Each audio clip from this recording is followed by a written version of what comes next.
Hello, it's Lawrence of Hydroworks. I'm at a food factory client of ours.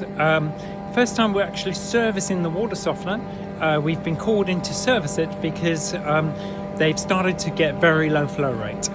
I diagnosed over the phone that what they had was chlorine contamination. Somebody's actually been out since and done something to it and said it's all okay, but actually the problem's still there. So what I've done is I've come down and I've had a look at the resin, and I've had a look at the cylinders, and actually the cylinders also have a hairline crack in them. And what's caused that hairline crack is effectively the flow of water trying to push its way through the resin, which is contaminated, is so great that it's just created this immense pressure lock and cracked the cylinder.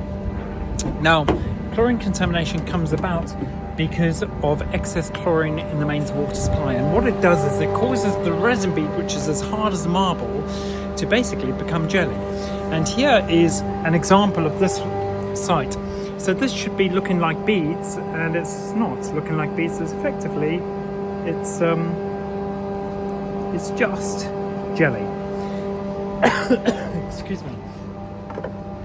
So what we're doing is we're replacing the cylinders, new resin.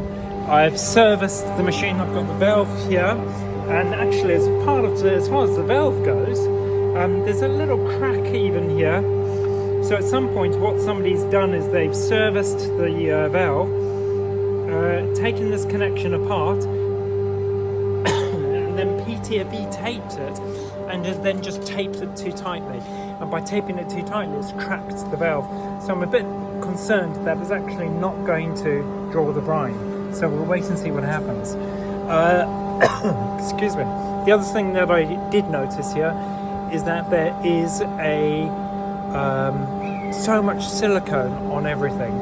And it's very common, I find, in my sector. Everybody just cakes everything with silicone in the hope that it's just going to make everything work, and actually all it does is create a blockage.